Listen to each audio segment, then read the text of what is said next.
Welcome back everyone. I've made some modifications to the steel frame, so here is an update to keep you informed. Following on from the last video, you can see it's the steel frame as we left it, a single walled structure. I was going to make the cavity wall out of wood, but then decided to carry on in steel for a number of reasons. They look pretty wide, but as I'm using straw bales as insulation, the poles need to be about 500mm apart.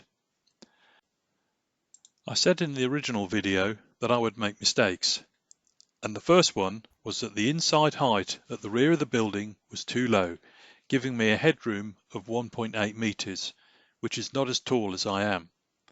Because the straw bales are around 360mm in height, I miscalculated the height that the floor would be at, so I'm decreasing the slope of the roof from 10 degrees to 7.5. This is going to lift the back of the roof and it will give me a headroom of 2.3 meters instead of the 1.8 I originally had. By adding steel joint pins to the standards or vertical scaffold poles allows me to increase the height of the scaffolding. Once they're fitted, all you have to do is tighten the bolt, and they're hard to detect once fitted. This shot hopefully shows the difference in height at the back of the roof as we decrease the angle. Notice the difference in slope on the left hand side, which is the new 7.5 degrees, and the right hand side, which is 10 degrees.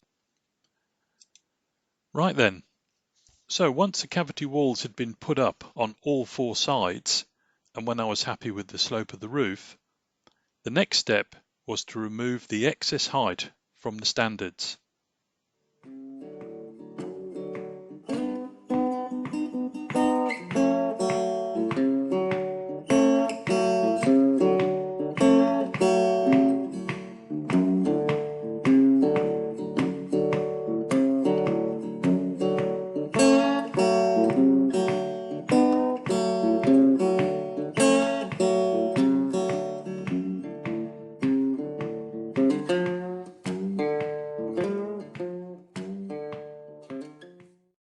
Adding some reinforcing tubes to the side walls stiffened the side structure substantially. I'm going for a floating roof, so there will be an overhang all round the building. The purpose of this is not only for looks, but to get as much airflow through the roof space as possible. The last thing I want is to get condensation under the steel roof falling onto the straw bales.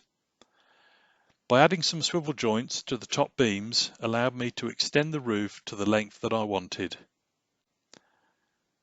The final thing to do was to tighten all the fixings to the correct torque to make sure nothing was left loose.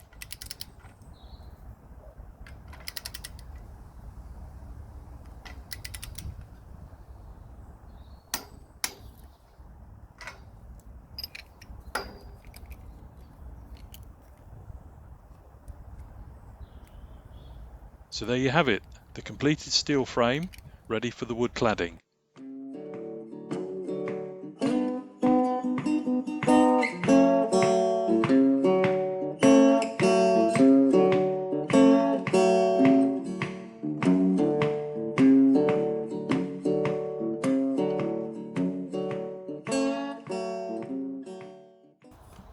Stay tuned for a bit of this.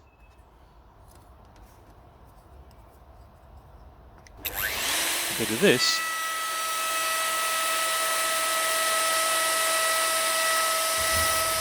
And a bit of that. See you next time.